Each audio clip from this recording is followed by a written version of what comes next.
1:23 p.m. en la hora del centro de la República Mexicana y estamos un miércoles más aquí en una emisión más de La Mesa Redonda, aquí con mis compañeros. Saludo por lo pronto a mi querido Paul Esteves, en lo que el querido José El Diablo González se incorpora a esta mesa. Querido Paul, ¿cómo estás? Buenas tardes. ¿Qué tal, Omar? Todo muy bien en esta tarde lluviosa, fría, nublada, calidosa. Sí. Está un poco raro el clima, eso es cierto. Querido Diablito, ¿cómo estás? Buenas tardes. ¿Qué tal? Buenas tardes. Saludando a quienes nos están viendo y escuchando, ya sea vía Facebook, YouTube o Sec Radio en esta tarde, como dicen, lluviosa, calurosa, nublada, etc. Efectivamente. Y bueno, pues el día de hoy vamos a platicar acerca de temas de actualidad. Y aquí el querido Paul quería empezar con un tema en específico. Querido Paul, te cedo el micrófono. Pues ya ven que en estas épocas de instantaneidad, la verdad es que un suceso pasó hace unos cuantos días y ya queda totalmente obsoleto a las horas. Ajá. Entonces, pero pues como este programa se trata de actualidad, entre comillas, pues algo que trascendió hace unos días para casi la mayoría del país fue la final de fútbol mexicano. Pumas contra Cruz Azul. Pero ¿sabes qué me gustaría comentar? Antes del juego, del último juego, pues hay un previo, ¿no? Lo que le llaman ida y vuelta. Mi pregunta aquí es, ya saben ustedes que soy un viejo amargado, un anciano amargado.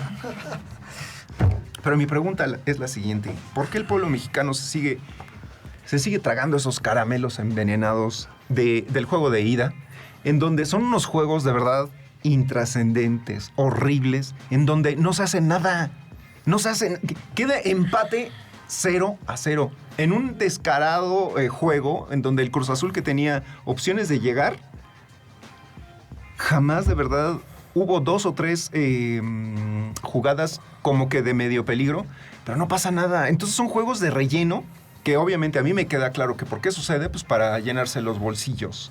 Pero en donde está pactado los dos equipos, en donde no se van a hacer daño, para que pues, ya en este caso el último juego pues ya sea el definitivo. Pero mi pregunta es, esto es engaño, esto es un fraude. ¿Por qué el pueblo mexicano sigue permitiendo eso? Pues es que finalmente estamos hablando de que en México el fútbol sigue siendo el deporte más seguido, con más fans, que genera más pasiones, etcétera. Y pues siendo el único sistema, voy a decir sistematizado por falta de un mejor término y para redondar, sobre todo en el mundo deportivo, yo creo que, o sea, el hecho de que desde su perspectiva tienes ese mundo que es de las pocas cosas que para muchos te da un poco de entretenimiento y a veces alegría, ahora sí que en una vida donde tienes que estar rigiéndote por tener que trabajar, pagar cuentas, etcétera. Pues imagínate si les quitas eso, ahora sí que y les dices, no, pues ahora sí que tu tan querido fútbol es una farsa. Ahora sí que pregúntate cómo reaccionarían en el mejor y en el peor de los casos. Y aunque se los dijeras, como tú como autoridad, digamos, el pueblo de México es, digo, con el perdón de la gente que nos escucha, y yo sé que el grueso de la gente que nos escucha pues no entra en esta categoría, pero el grueso de la población es pues, muy ignorante, ¿no? Y entonces, aunque tú le vendas el hecho de que no, y le laves el cerebro, y que no es fraude, no sé qué, pues de todas maneras van a seguir Claro. consumiendo eso y creyendo en eso. Y pues sí, no, yo lo he dicho siempre. Yo he dicho que si el fútbol, más bien si la educación levantara las mismas pasiones que el fútbol, este país sería de primer mundo y seríamos el hit, ¿no? Pero pues lamentablemente no es así.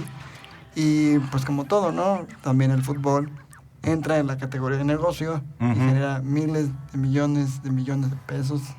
Sí. Y ni siquiera es tanto que sea una postura antideportista, yo creo, de nuestra parte, porque finalmente hay momentos en los que tú ves la acción de un futbolista o cualquier deportista y tú dices, no hay manera de fingir eso. O sea, es evidente la habilidad atlética. Pero también de repente llegan estos momentos en los que dices, bueno, esto lo voy a decir fuera de contexto, porque no tengo honestamente idea de qué pasó en todo el pasado torneo. No sé ni siquiera si fue el clausura o el apertura de 2026, pero bueno. Sí, igual. O sea. En este pasado torneo no tengo ni idea de cómo fue que los Pumas y el Cruz Azul llegaron a la final. No tengo ni idea de qué tan efectivos se vieron en sus partidos. Pero tomando eso en consideración, que de repente me digan que el primer partido de un sistema de ida y vuelta acabó en ceros, ahora sí que yo me preguntaría, pues, o desayunaron mal los delanteros, o la defensa, no sé, tomó esteroides, o qué pasó. Por eso es que de repente dices, pues es que parecería que se arreglan a que el primero sea medio, no tan entretenido, para que la vuelta, ahí sí ya venga todo, ahora sí que la espectacularidad. Ajá, pero yo digo que no va necesariamente por ahí, o sea, yo no es que sospeche, yo afirmo que están... Claro. Porque que llegan a un convenio, es un pacto entre ellos. Pero insisto, si la gente lo sigue consumiendo, ¿no? Y les sigue dejando dinero, no les va a interesar absolutamente nada más. Así es. ¿Por qué habrían de esforzarse si de todas formas me pagas?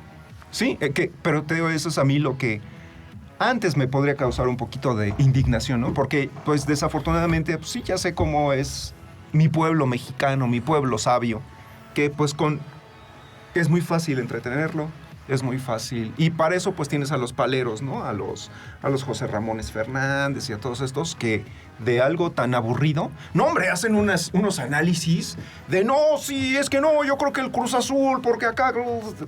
Que tú dices, ¿de dónde sacan eso? ¿De dónde sacan eso? Cuando es un juego, es como si te digo, te voy a pegar, diablo, te voy a pegar, y hago esto. Pues, ahí no hay intención, o sea, si de verdad me quieres pegar, te levantas y me pegas. Sí, pero claro. No, es que te odio, ¿eh?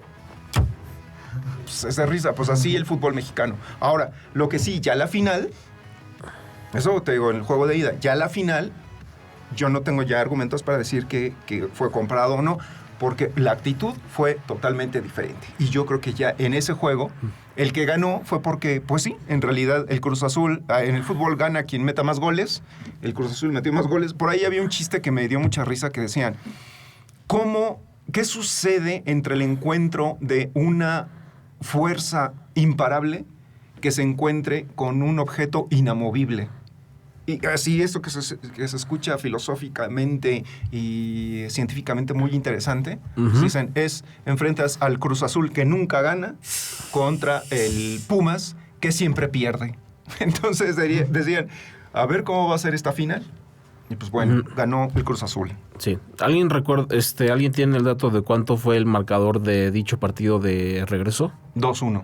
Ok, en favor del Cruz Azul. Ajá, empezó anotando Pumas, porque ese juego pues, sí lo vi un poquito más. Empezó anotando Pumas. Todo el mundo, pues imagínate, en CU empieza ganando. Fue en CU el juego, ¿verdad? Ah, ok. La expectativa era muy alta y pues todo el mundo pensaba que los Pumas ganaban. Porque además a Cruz Azul no se le veía llegada. Y de repente, chim pum pan, hay un autogol, se empata y lo que es una grosería.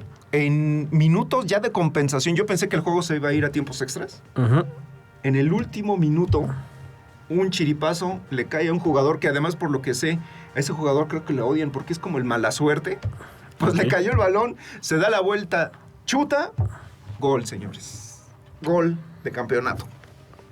No le dio oportunidad a los Pumas ya de regresar. Pues sí. Pero digo, más allá de lo entretenido que haya sido dicho partido para quienes disfrutan del fútbol, digo, también hemos tratado aquí muchísimas veces cómo es que O sea, parecería ser que el fútbol mexicano, o sea, la Femex Food y todo el sistema que rodea al fútbol mexicano tiene tantos problemas y tiene tantas corruptelas en tantas partes que no puedes evitar preguntarte, o sea, ¿cómo se supone que nosotros que de repente escuchamos, no me voy a cansar de reiterar esto, como de repente oyes historias de que a los jugadores que están empezando en el fútbol mexicano, que muchos de ellos probablemente vengan de trasfondos de dificultades económicas y que de repente les piden una lana de miles de pesos para poder debutar, que tú dices, o sea, ¿dónde está la lógica en esto? O sea, por eso no podemos evitar pensar que más allá, o sea, digo sí, el deporte, todos los deportes en general son negocios, pero hay maneras de tratar el negocio. Sí. Entonces, cuando la prioridad, y así ya de manera tan descarada, para los ejecutivos, para los entrenadores y para los jugadores, es el dinero. No, ahora sí que no es de sorprender que de repente hay gente que se termina desilusionando con el fútbol y no puede disfrutarlo porque no puedes evitar ver toda la cochinada. Los pocos, porque la gran mayoría, o sea, ve el arrastre que tiene. Y la gente, los supuestos analistas de esto, no hablan. No, ellos siempre están entretenidos de ¿por qué el Cruz Azul?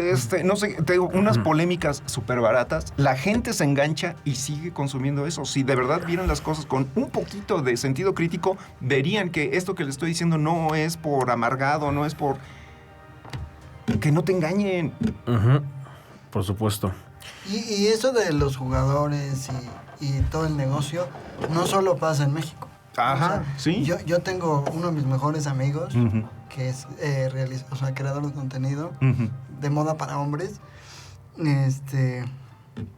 Paco García, a quien le mando un abrazo si es que ve esto. Pues él, cuando se decide estudiar una carrera, pues él jugaba fútbol aquí en México y pues era bueno. O sea, la gente y los entrenadores y todo le decían que era bueno. Y él se va Europa a tratar de conseguir un lugar, porque su sueño dorado era convertirse en director técnico. Uh-huh. Y entonces, como 2 o 3 años después, regresa a México y le digo, amigo, ¿qué pasó? Y me dice, pues no, o sea, digo, uno cree que pues, la porquería, digamos, ¿no? O sea, como los negocios, jugosos negocios, solo suceden en México, pero yo que estuve allá y traté, o sea, y jugué y hubo gente que me decía que jugaba muy bien y no sé qué, pero pues tienes que tener mucho contacto y mucha gente que, mucho empuje, uh-huh, y yo la verdad es que, digo, sí tenía muchas ganas, pero no lo tenía, y menos en un país que no era el mío. Bueno, además. Ajá, exactamente. Y pues me tuve que regresar, ¿no? Y finalmente terminó estudiando comunicación, ¿no? Pero, pues sí, ¿no? Su sueño era ese, ¿no? Él dijo, yo quiero dedicarme a ser director técnico y quiero dirigir a las mejores selecciones del mundo, ¿no? Si se da el caso y si se me permite, ¿no? Pero me dice, realmente pues existen muchas trabas, y hay muchas trabas, y no solo en México, sino también, ajá, en otras partes del mundo. Sí, y que cada uno tiene sus problemas, como uh-huh, comentábamos la vez pasada. En México, ¿cómo una liga va a tener competición sin nivel de competición importante cuando el descenso y el ascenso ya no existen? Entonces, y como les he dicho otras veces, a final de cuentas el menos culpable aquí es el deportista, porque es el obrero del deporte. Uh-huh. Ellos se tienen que cuidar para extender su vida lo más posible. Entonces, pues sí, por eso se juega ahí a que medio juegas, a que medio haces, tratando de extender su vida. Sí. Los grandes ganadores pues son siempre las corporaciones, los dueños, etcétera. Pero pues, si quieren cambiemos de tema porque ya. Pues es que también esto da pie a que ya en un par de semanas tenemos el inicio del Mundial de Fútbol, que bueno, ya hemos tocado muchas veces el tema de lo que sospechamos o nuestra teoría conspirativa de lo que podría suceder aquí en México cuando estén jugando la selección mexicana o quien sea. Ya hemos hablado también de lo disparejo y voy a decir lo cínico que es la cuestión de los precios del boletaje, etcétera. Uh-huh. Recordarán que probablemente, hoy confieso que no lo he checado en los últimos días, pero si revisan el boletaje para los partidos de fútbol que se juegan en Estados Unidos, México y Canadá, les puedo así asegurar casi con sangre que los boletos más caros siguen siendo los de la selección mexicana. Eso por un lado. Y por el otro, pero también algo que me llamó la atención hace unos días fue el hecho de que de repente me topo en internet con videos que hablan de cómo el mundial podría ser no tan benéfico para la FIFA, porque como sabrán, actualmente está todo el conflicto armado en Medio Oriente, donde tienen cerrado el paso de Hormuz y ahorita una escasez en el mercado petrolero, lo cual está haciendo que eleve el precio del consumo de gasolina, etcétera. Y algo que no había tomado, por lo menos yo en consideración, es que así como también el precio de la gasolina sube, el precio del combustible para aviones también sube. Eso hace que las aerolíneas tengan que subir el precio del boletaje. Eso hace que los que tengan que viajar de Europa o de África o de Asia al Mundial tengan que pagar más por dichos viajes. Por un lado, y por el otro, ahorita que Estados Unidos está bajo el régimen de Trump con su Gestapo, ICE, que de repente si tienes el tono de piel incorrecto, pues así que te tratan como criminal de guerra, pues eso genera en que la idea de ir a Estados Unidos a ver un partido de fútbol, por el cual ya tienes que pagar precio extra por el boleto de avión, a lo mejor por el hotel y el boleto de entrada al estadio, quizás este negocito no vaya a ser tan redituable para la FIFA como ellos creen. No sé qué opinan al respecto. Entiendo tu punto, en parte estoy de acuerdo contigo, pero no te lo podría explicar, o sea, porque no lo sé, pero hay una frase que dice, la casa nunca pierde. Entonces, no van a perder. Ya lo tienen previsto, ¿no? Ajá, exacto, exactamente. Sí. Entonces encontrarán ellos la manera para que todo esto salga en ganancia. ¿Cómo? No lo sé, pero sí entiendo tu punto. Para mí tienes razón, sí, pero la casa nunca pierde. No, y yo sobre todo he estado como pendiente de lo que sucede en México, ¿no? Uh-huh. Y me da mucha... la verdad es que ya no sé si reír o llorar, ¿no? Con las declaraciones recientes de la jefa de gobierno, Clara Brugada, ¿no? Uh-huh. De ¿por qué les molesta el morado? Güey, pues no es el morado. Es que ella cree que es el problema. No es el morado. O sea, no es el morado. Es todo lo que conlleva las tropelías que están... O sea, entiendo, por un lado, que, pues sí, quieren lucirse, entre comillas, con la vista de la ciudad. O sea, eso lo puedo entender. Pero el tema que hay detrás, ¿no? O sea, yo veía, por ejemplo... No sé si lo vieron, un reel que compartí en mi historia de Instagram que decía que justo eso, ¿no? Ponían un cachito del video donde Clara Brugada cuestiona este asunto de la ajolotización de la Ciudad de México. Y por otro lado ponían en el mismo video un cachito de gente llorando, ¿no? En las inundaciones que perdió su coche y mi coche, no sé qué. Y entonces dices, güey, o sea, entiendo que hay intereses, ¿no? Eso lo entiendo perfecto. Pero, también habría que sensibilizarnos un poco y voltear a ver el otro. O sea, si somos un poquito más humanos, porque pues eso es también lo que trata este programa, ¿no?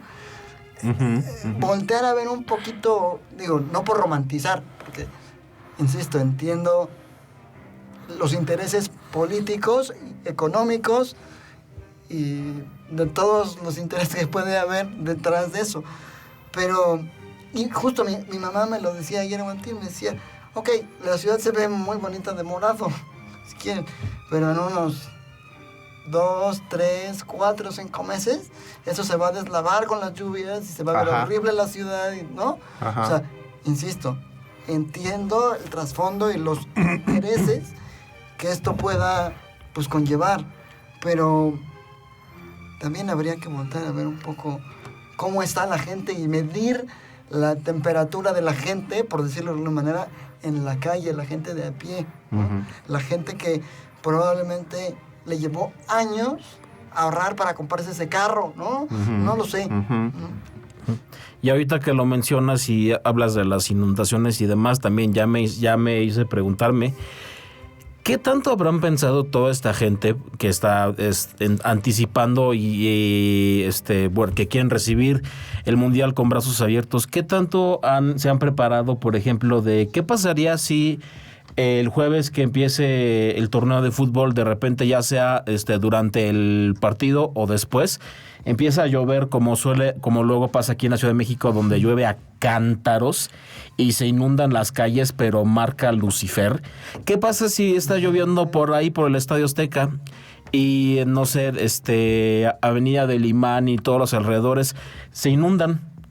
¿Qué diablos van a hacer con toda la gente? ¿Cómo van a sacar a la gente de ahí? ¿Cómo van a sacar a los futbolistas de ahí? Alguien se tomó la molestia de pensar que quizás era para conveniencia no solo de la gente, sino de todo este plan, que cosas como el drenaje que viene siendo un problema desde hace décadas, ya le pusieran solución, o que siquiera las coladeras tapadas se destapen. ¿Alguien pensó en eso?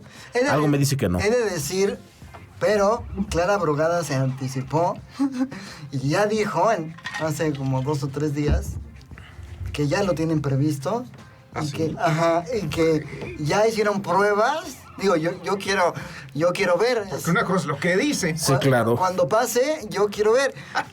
Que seguramente va a pasar, porque pues en esta ciudad, en época de lluvias, y como bien lo dijo el diablo, en esta ciudad, en esta época, un día llueve y el otro también, ¿no? Ayer a la 1 de la mañana, por esta zona se soltó un aguacero que parecía que se iba a caer el cielo a pedazos, ¿no? Entonces, sí, Clara Brugada ya dijo que están preparados y que ya probaron los sistemas. Yo quiero ver si realmente, ¿no? Y digo, no me quiero comparar con primer mundo, pero por ejemplo, mi familia viajó a Singapur el año pasado por un viaje de internacionalización que tenía que hacer mi hermana. Y en una de las calles, caminando, se percataron que había un olor fétido, ¿no? Como basura, así. Ellos están, eso sí, muy bien preparados, ¿no? Porque por ahí pasa un río, ¿no? Una de estas zonas como turísticas, pasa un río. Y entonces tienen preparado como una suerte de turbinas que lo que hacen son recoger todo el agua y llevarla como de manera automática a una alcantarilla. Ok. Y entonces se libera toda esa zona y entonces el olor fétido de la zona se limpia, ¿no? El agua se limpia y eso se libera. Y entonces eso se lo explicaron a mi familia porque ellos iban con una serie de guías y una serie de personas locales que vivían ahí y que entonces pues, mi familia es súper preguntona, ¿no? Y entonces, oye, ¿por qué? ¿No? Y entonces, cuando me platicaron eso, yo dije, oye, ¿por qué no implementamos algo de eso? Digo, no va a pasar porque pues, somos tercer mundo, pero ¿por qué no se implementa algo de eso en una ciudad como esta, ¿no? Sí. Donde, insisto, como bien dice el diablo, sabemos que, sobre todo en estas épocas, se inunda a más no poder. ¿Juzgarías que un sistema como ese probablemente sería muy caro de crear y mantener en esta ciudad? Pero es que mira, vamos a suponer que sí. ¿Qué importa? ¿Dinero? ¡Hay! El problema es que ellos se lo roban todo. Es que eso es a lo que voy. O sea, si estamos hablando de un proyecto que implicaría mucho dinero para que funcione realmente, pues, si no, ¿de dónde va a salir el aguinaldo? ¿De dónde van a salir las vacaciones? Noroña, ¿de dónde va a sacar sus viajes? ¿De dónde va a sacar su viaje a...? ¿Fue él el que se fue a Emiratos Árabes? Sí. Ajá. Sí. A llorar por Palestina. No, sí. En un en vivo, ¿no? Ajá. Aparte. Ajá. Ahora, No, fíjate, tantito, acá, tú, esto que mencionaste, voy a decir algo, no quiero ser ave de mal agüero, ni mucho menos es algo que desee, porque si alguien odia los sismos, soy yo. Entonces, ¿habrá plan de contingencia para esta cuestión del sismo? Ojalá no suceda, insisto, no es porque, ojalá suceda para que estos güeyes, no. No. Y menos con, ahora sí que con invitados. extranjeros. Sí, no, y con el historial que tiene la CDMX de lo que pasa en grandes terremotos, Dios no lo quiera. Porque ahí sí nos toca la de Dios es Padre. No, y lo más probable, digo, no lo sé, pero contestando a tu pregunta, de acuerdo a la experiencia, lo más probable es que no lo haya. Esto es lo triste. Lo más probable es que no lo haya. Y cuando la autoridad pide, por ejemplo, que se hagan los macro simulacros y este tipo de cosas, las empresas, o muchas de ellas, se lavan las manos y dicen, no, pues nosotros no tenemos ningún plan, no sé qué, preferimos no hacerlo. Yo, por ejemplo, les he platicado que yo tengo una amiga que pues tiene más o menos el mismo problema motriz que yo, ¿no? Y sí le cuesta bastante más trabajo moverse. Y entonces cuando ella estudiaba la universidad, ella me contaba que sus profesores preferían que ella no entrara a sus clases. Ella estudió para fisioterapeuta.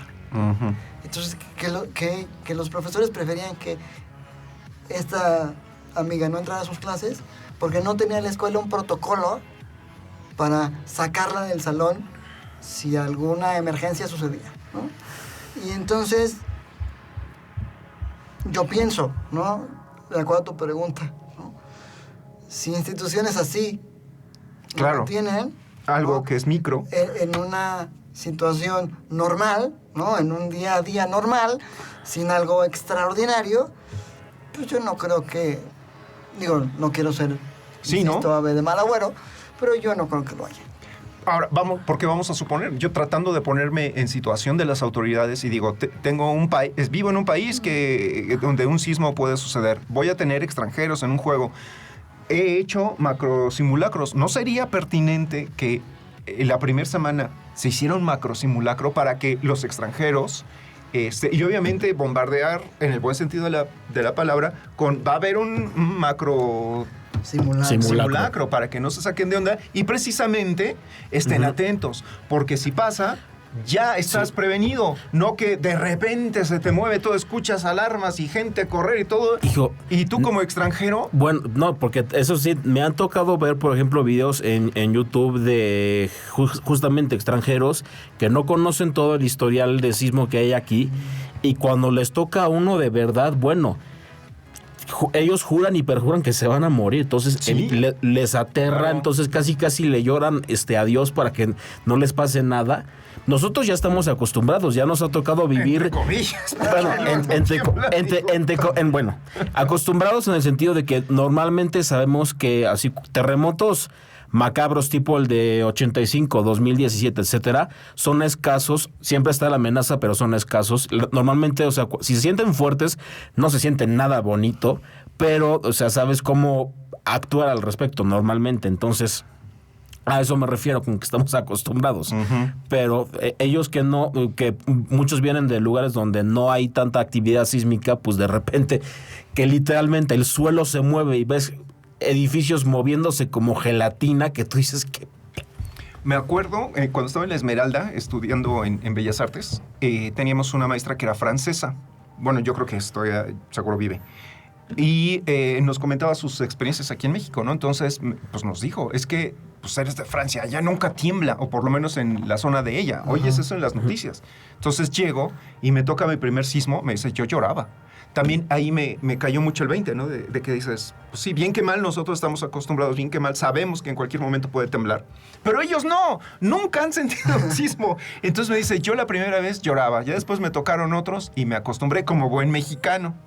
Me dice, pero un día vino mi mamá de visita, que le toca un sismo, la mamá ese día del sismo se regresó a Francia y le dijo a su hija, vente conmigo. Y ella le dijo, no, es que estoy enamorada del país.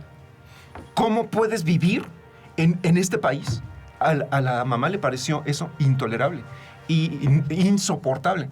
Y ella se regresó. Y sí le creo. No creo que haya sido mentira. Yo creo que sí, es que pongámonos en su lugar. Y además, Pues es que... no creo que haya sido una experiencia bonita tampoco. No. Porque si para nosotros que estamos acostumbrados, entre comillas, no es una experiencia bonita. Sí. ¿no? No, Sí, no. Y, por ejemplo, en mi caso, cuando fue el terremoto de 2017, yo me acuerdo que el sobrino de una paciente de mi mamá fue uno de los fallecidos en el TEC de Monterrey. Y entonces yo me acuerdo que los días posteriores, pues eran, o sea, si vuelve a pasar, aunque tocamos madera y esperemos que no pase, yo decía, híjole, ese individuo que falleció por salvar a su novia que se le cayó el puente colgante encima, y estaba sano de sus piernas y se podía mover bien, ¿no? Yo me acuerdo que los días posteriores decía, con el perdón de ustedes, puta madre, ¿no? O Claro. sea, si alguien sano, ¿no?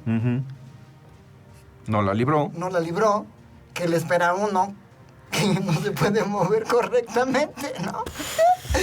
Entonces, pues sí tuve que hacer ahí como ¿no? Y me dice mi mamá, no te preocupes, porque en casa, digo aquí, como breviario cultural, tenemos para tranquilizarnos en situaciones así, ¿no? Cuando salimos en la noche y venimos en el Uber, o en mi caso, ¿no? Que vengo de noche en el Uber, así. Tenemos una frase que es, estamos seguros, protegidos de salud siempre. Entonces, cuando a mí, o sea, me llegaban estos días posteriores al temblor, el que en las noches me llegaban estos pensamientos de, ¿y si vuelve a temblar? ¿Y si no sé qué? ¿Y si estoy en un segundo piso? ¿no? Entonces, repetí esa frase en mi cabeza, ¿no? Porque esa fue una frase que mi mamá estructuró desde hace ya muchos años. Entonces, la repetí en mi cabeza y con eso como que decía, bueno, ok, si va a pasar, si pasa, yo estoy seguro protegido ya. A lo mejor es un coco wash, No, pero funciona. Ajá. pero a nosotros, como familia, nos funciona, ¿no? Y entonces, pero sí, o sea, para mí fue muy, muy fuerte y muy difícil. Ajá. Y me tuve que acercar con mi familia porque dije, o sea, si me toca, digo, normalmente siempre estoy con más gente, ¿no? Pero dije, sí, puta, si me toca a mí solo, ¿no? A mí me pasó un poco lo mismo. A mí el sismo me agarró aquí. Pero para abreviar, pues también yo ese día pensé que me moría, honestamente. Y también tuve, ¿cómo se llama esto cuando sufres un shock? Postrauma. Ajá, estrés postraumático. Estrés postraumático.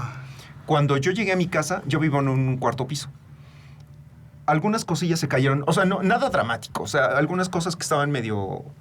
Agradecí que no me hubiese tocado también en mi casa, pero por el estrés postraumático, cuando me metí a bañar, me empezó a dar... El baño, si hay algo que disfruto mucho es dormir y bañarme.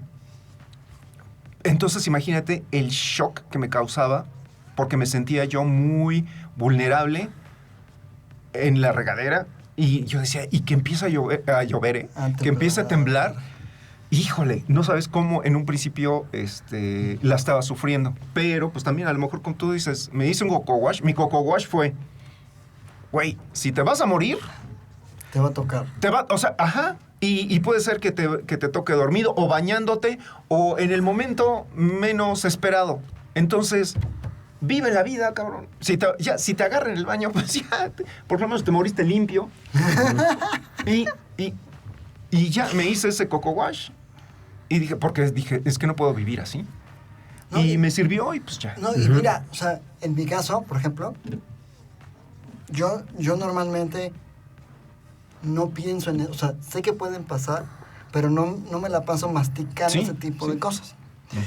Y entonces, la última clase de diseño por computadora que yo tuve aquí, tenía que cruzar, era el lunes, antes de la pandemia. Tenía que cruzar de edificio.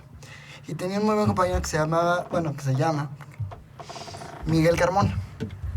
Y entonces Miguel me decía, como no tomábamos esa clase, la clase previa juntos, me decía, tú espérame aquí y yo te ayudo a cruzar por los coches y la calle, no sé qué. Entonces, eso hacía, lo esperaba en el salón, él se colgaba mi mochila y entonces ya del brazo salíamos los dos. Y entonces cruzamos esa primera clase, subimos los 3 pisos y medio porque ¿no? Tenías que subir la escalera, no sé qué. Termina la clase y yo estoy guardando mis cosas en mi mochila, no sé qué. Y lo primero que ese güey me dice es, amigo, vamos a pedir el cambio de salón. Entonces me le quedo viendo y le digo, o sea, porque por mi cabeza, o sea, digo, sé que puede pasar, pero por mi cabeza nunca pasa, ¿no? Y entonces le digo, ¿por qué? ¿no? Y me dice, pues porque, o sea, si nos pasa algo a ti y a mí aquí, yo, digo, sin que yo se lo pidiera, pero él siempre decía, yo soy responsable tuyo mientras tú y yo estemos aquí. Entonces, si pasa algo, si tiembla o algo, ¿yo qué hago contigo? Claro. En caso de emergencia. Entonces me quedé así y le dije, mira, la verdad no lo había pensado, gracias. Si tú estás más tranquilo, vamos y pedimos el cambio de salón. Entonces el profesor, el Gordo Cover,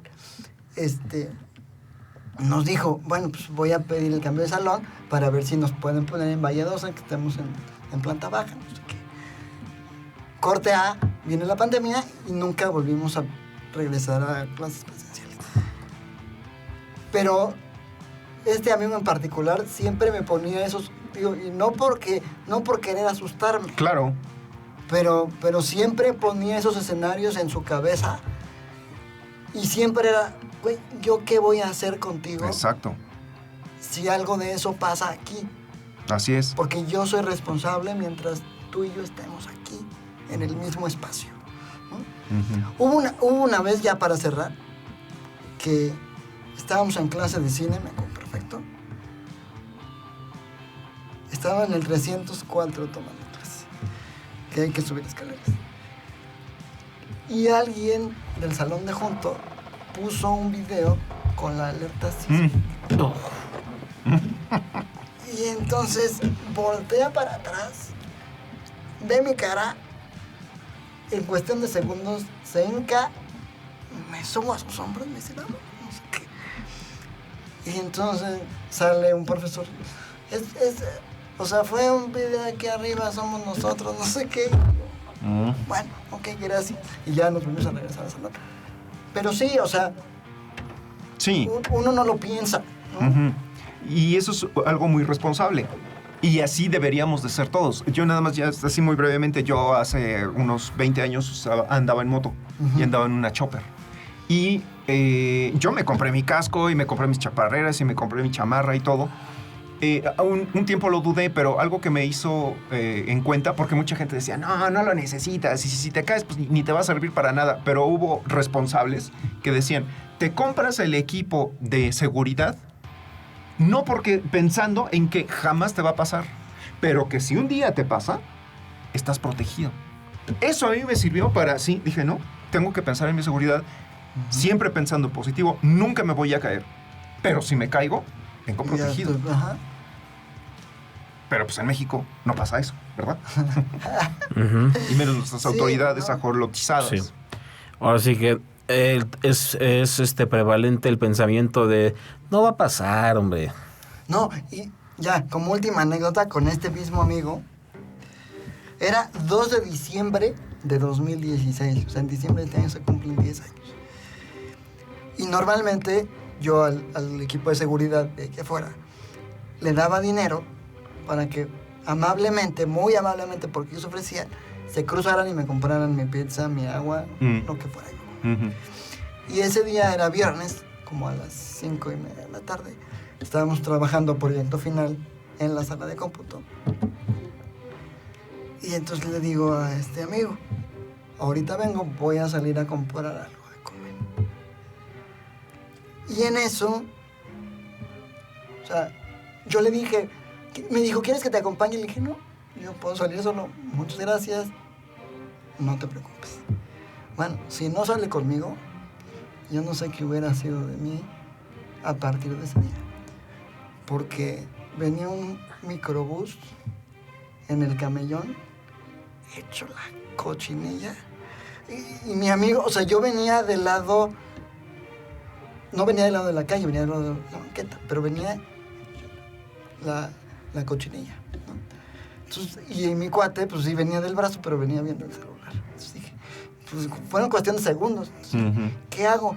Entonces le pegué un codazo así, levántala. Entonces me agarra de la sudadera, me avienta hacia el otro lado, ¿no? O sea, para decir, güey, que no te pasa nada. Me avienta. Y entonces ya cuando lo tenía de frente, le quería mentar a su mamá, ¿no? Entonces le dije, a ver, tranquilízate. Yo nunca la había visto tan mal, ¿no? Le dije, a ver, tranquilízate, no pasó nada. Los dos estábamos con el corazón así, ¿no? Le dije, a ver, tranquilízate, no pasó nada. Estamos bien los dos, tranquilo. Le di un abrazo, no sé qué. Pero si no le hago caso y no salgo con él, me lleva de corbata el microbusero. Entonces, sí, o sea, y eso yo también lo he aprendido con los años, ¿no? Que yo ya me siento muy acá, muy rehabilitadito y todo, pero pues hay ocasiones donde sí necesito, ¿no? Como prever ciertas cosas, ¿no? O la silla de ruedas o cualquier otra cosa. Entonces, pues, ¿no? Nos vamos acercando a las conclusiones. Ok. Pues a ver qué sucede con esta ciudad en el Mundial. Esperemos que esto del sismo no se dé. Esperemos que... Pues las lluvias es más probable. Las lluvias es mucho más probable. A ver cómo se resuelve esto. Y a ver qué tal el Mundial. ¿Cómo creen que marcador México-Sudáfrica? Marcador. Voy a ser benévolo y voy a decir que va a ser algo así como 3-1, favor México. 2-1, favor México. Yo digo, para mí hay dos. Empate a ceros o México gana 1-0. Tanto. Ok. Está bien. Está bien, es válido. Bueno. Y en conclusión, ¿alguien aquí sabe si Clara Brugada es religiosa o se autoproclama religiosa? No sé. No tengo. Bueno, voy a suponer que es guadalupana, como muchos mexicanos. Simplemente para decir, Clara Brugada, si yo fuera tú, iría de aquí hasta que empiece el Mundial, iría todos los días o a la Catedral Metropolitana o a la Basílica a rezarle a Dios Padre y a la Virgen que no haya ni sismo fuerte ni lluvias intensas durante ese periodo, porque si las hay, que Dios te agarre confesada. Lluvias intensas yo creo que sí va a haber. Digo, sobre todo por los antecedentes. Ajá. Pero aparte, es muy curioso porque... Y a mí ya me da mucha risa también, ¿no? En México, o bueno, en la Ciudad de México, las autoridades lo que saben decir, lo que el discurso ya preestablecido y planeado es... Fue una lluvia atípica en la que vivimos el día de ayer, ¿no? Y entonces, por consiguiente, los encharcamientos también son atípicos, ¿no? Entonces, yo lo único que espero con respecto a eso es que, en dado caso de que llegue a temblar, que esperemos que no, las autoridades no salgan con el discurso de siempre de fue un sismo atípico y por la temporalidad y no sé qué. Entonces, yo eso es lo que de verdad esperaría. Y pues nada, ¿no? O sea, yo espero que la gente que lo disfruta lo pase bien, ¿no? Sí, exacto. Y ya, ¿no? Digo, aunque sabemos todo el antecedente que hay detrás y los intereses y demás, pero bueno, pues finalmente se considera una fiesta futbolera y pues también hay que verlo por ese lado, ¿no? Digo, porque tampoco hay que ser del todo pesimista. Sí, no, para nada. Sí, no. Pues bueno, pues ya siendo, ¿qué? Las 2. De la tarde con 8 minutos, marca Gael. Sí, ese reloj está adelantado un par de minutos. Damos por terminado, por concluida una emisión más de La Mesa Redonda, donde, bueno, pues en esta ocasión sí hubo temas muy diversos. Se diversificó bastante la mesa el día de hoy. Insisto, cuando son las 2 de la tarde con 8 minutos, damos por concluida una emisión más de esta mesa. Y pues recordando que aquí entre todos hacemos radio y no fregaderas. Hasta pronto. Y en representación del máster César Armengol, que le mandamos un saludo, decimos besitos a los perros y a los gatos. La mesa.